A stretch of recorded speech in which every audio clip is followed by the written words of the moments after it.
Hello friends, मैं जय आपका विशेष ज्ञान में स्वागत है। फ्रेंड्स आज की इस वीडियो में हम सेल्स वाइज डिटेल्स के बारे में बात करेंगे, जिसके लिए हम कॉस्ट सेंटर का यूज करेंगे।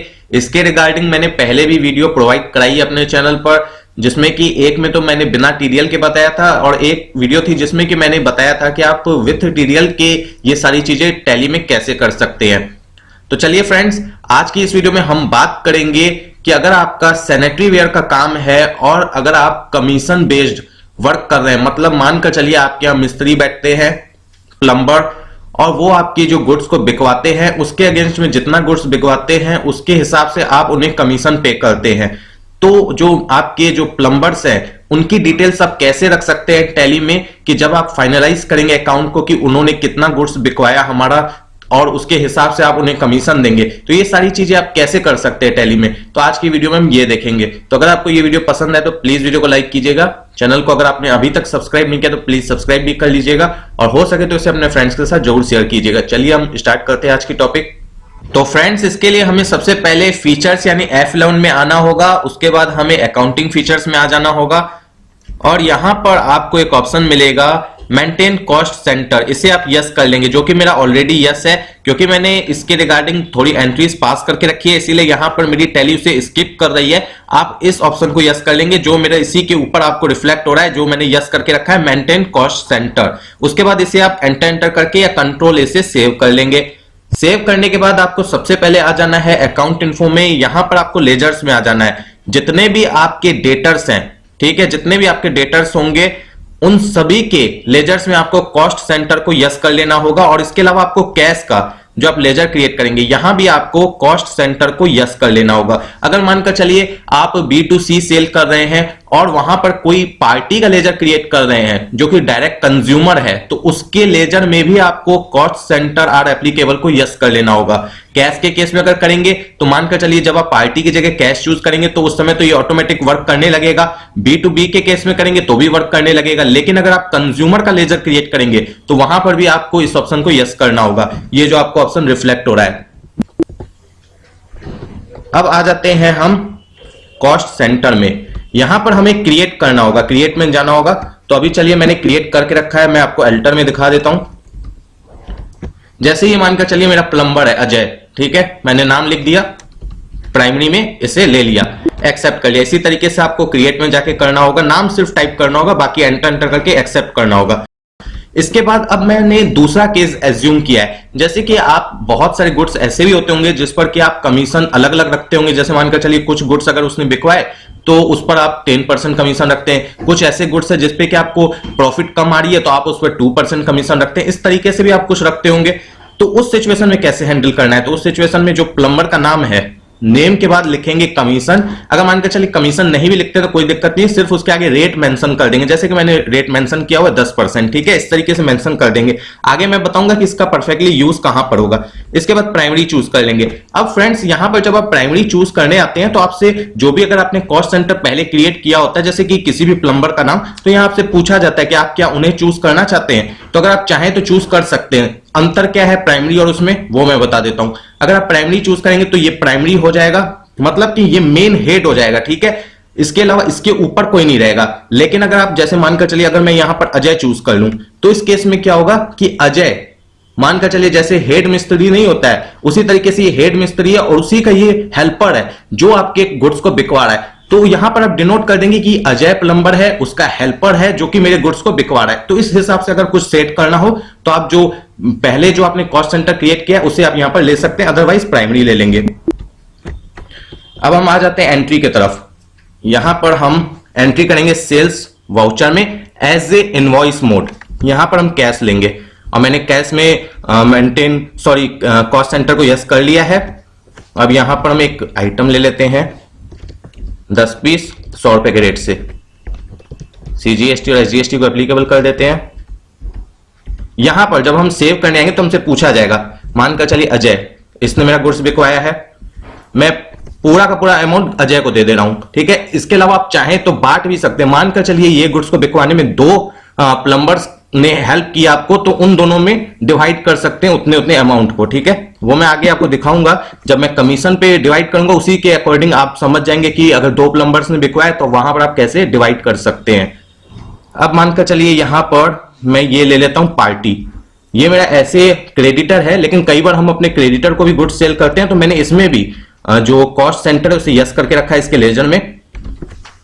यहां पर 10 पीस 200 रुपए के रेट से, ठीक है। यहां पर मैं वो जो सेकंड एग्जांपल है वो ले लेता हूं 10 पीस।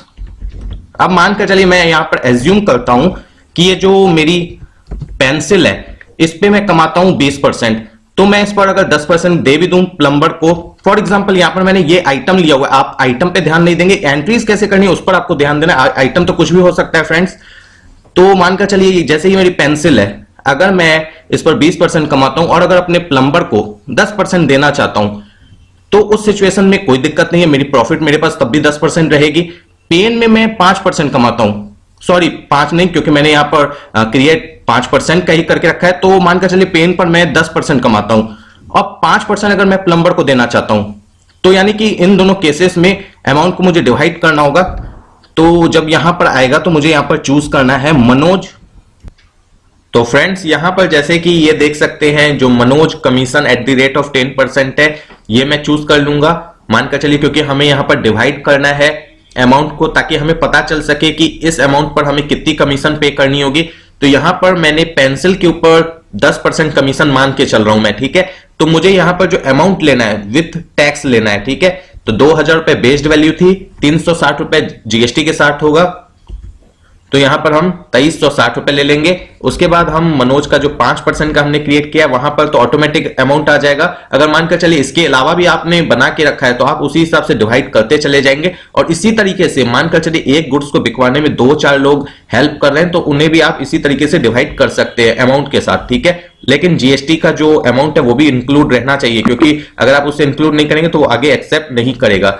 ये हो गया। अब हम चलकर देख लेते हैं रिपोर्ट को। यहां पर हम आ जाएंगे डिस्प्ले में, स्टेटमेंट ऑफ अकाउंट में। और फ्रेंड्स मैं बता दूं इसी तरीके से B2C, B2B और कैश तीनों केसेस में इसी तरीके से आप कर सकते हैं। सिर्फ आपको कॉस्ट सेंटर को लेजर्स में यस करना होगा। यहां पर हम स्टेटमेंट ऑफ अकाउंट में कॉस्ट सेंटर में आ जाएंगे, कैटेगरी समरी में आ जाएंगे। यहां पर आप देख सकते हैं, आपको डिटेल में दिखाई दे रहा होगा कि अजय ने मेरा 1180 रुपए का सामान बिकवाया, ठीक है। मनोज ने, जो कि मैंने क्रिएट किया है commission at the rate of 10%, इसने मेरा 2360 रुपए का जो सामान बिकवाया है, जिस पर कि मैं उसे 10% कमीशन दूंगा, ठीक है। उसके बाद मनोज ने फिर मेरा एक सामान बिकवाया है जो कि 1180 का, जिस पर मैं उसे 5% कमीशन दूंगा, ठीक है। इस हिसाब से आपको बनाना होगा। तो अब चलिए अगर हम पे करेंगे कमीशन तो हम किस तरीके से एंट्री करेंगे। तो मानकर चलिए मनोज को मुझे टोटल पे करने हैं 2360 रुपए का 10% 236 रुपए होता है, और 5% होता है 1180 रुपए का 59 रुपीज। तो दोनों को मिलाकर हो जाएगा 236 प्लस 59 295। तो अब हम चलिए पे करते हैं मनोज को। आ जाते हैं हम अकाउंटिंग वाउचर में। फ्रेंड्स हम आ जाएंगे पेमेंट वाउचर में। यहां पर हम जैसे मानकर चलिए कैश के थ्रू पे करना चाहते हैं कमीशन तो कैश ले लेंगे, बैंक के थ्रू पे करना चाहते हैं तो बैंक ले लेंगे, डेट भी उसी के अकॉर्डिंग अपनी डाल देंगे। यहां पर हमें कमीशन का लेजर क्रिएट करना होगा। कमीशन का लेजर हम क्रिएट कर लेंगे इनडायरेक्ट एक्सपेंस में। अभी फिलहाल हम यहां पर जीएसटी वगैरह नॉट एप्लीकेबल कर रहे हैं। यहां पर मानकर चलिए 295 रुपीज मुझे पे करने हैं मनोज को।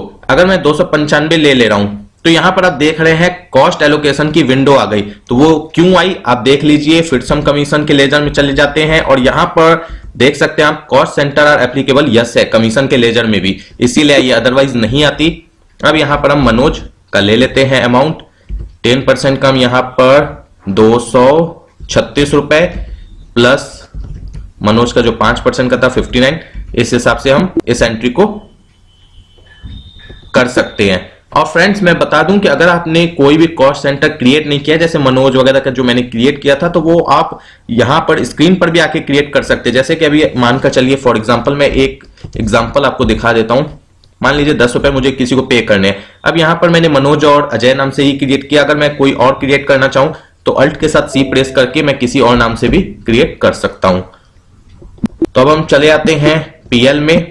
पीएल में आप यहां पर देख सकते हैं इनडायरेक्ट एक्सपेंस में आपको 295 रुपए कमीशन के नाम से रिफ्लेक्ट हो रहे होंगे डेबिट साइड। अब हम आ जाते हैं डिस्प्ले में।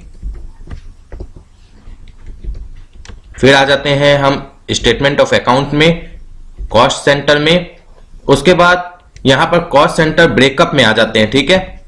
यहां पर आने के बाद अगर मैं Manoj commission at the rate of 10% की सारी डिटेल्स लेना चाहता हूं तो मैं इसके अंदर चले आऊंगा।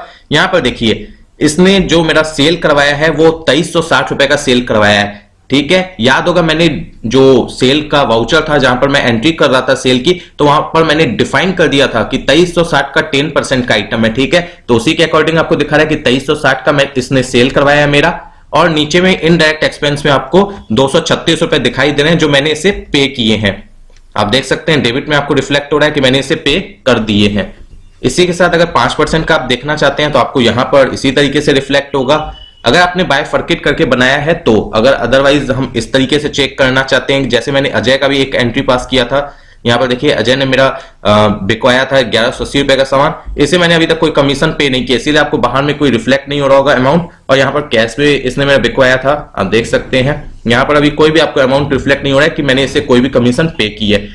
फ्रेंड्स इसके अलावा हमारे पास और भी ऑप्शन है इसे करने के लिए। तो देखिए आपको करना क्या होगा, अनदर ऑप्शन को यूज करने के लिए फीचर्स में आ जाना होगा, अकाउंटिंग फीचर्स में आ जाना होगा और यहां पर एक ऑप्शन मिलेगा use pre defined cost centre allocation in transaction, इसे भी यस कर लेंगे आप। इससे होगा क्या फ्रेंड्स, अगर मानकर चलिए आपने जो डेटर्स के लिए मैंने बताया था कि वहां पर कॉस्ट सेंटर को यस करेंगे, कैश में यस करेंगे, अगर आप यस नहीं करते हैं डेटर, क्रेडिटर और कैश वगैरह के लेजर्स में कॉस्ट सेंटर को, तो उस सिचुएशन में आपको सारे वाउचर्स में कॉस्ट सेंटर क्लासेस के यहां पर ये जो मार्किंग है ये मिलेगा। यहां पर अब आप कैसे चूज करेंगे वो मैं आपको दिखाता हूं। यहां पर जैसे मानकर चलिए मैंने कॉस्ट सेंटर क्रिएट किया राजकुमार के नाम से, इसने मेरा कोई गुड्स बिकवाया और ये मेरी पार्टी है जय, इसे बिकवाया है और इसका जो लेजर है इसमें मैंने कॉस्ट सेंटर को यस नहीं किया है। तो अब देखिए यहां पर अब मैं कोई भी एक आइटम ले रहा हूं, 5 पीस CGST SGST।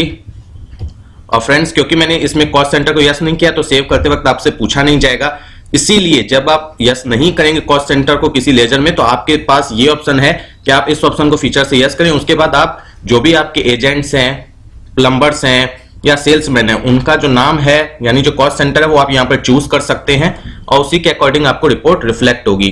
तो चलिए हम डिस्प्ले में देख लेते हैं statement of account, cost centre, यहां पर देख सकते हैं आपको रिफ्लेक्ट हो रहा है। तो इस तरीके से भी आप कर सकते हैं। तो फ्रेंड्स अगर आपको ये छोटी सी वीडियो पसंद आई तो प्लीज वीडियो को लाइक करें, चैनल को सब्सक्राइब करें और हो सके तो इसे अपने फ्रेंड्स के साथ जरूर शेयर करें। Thank you friends.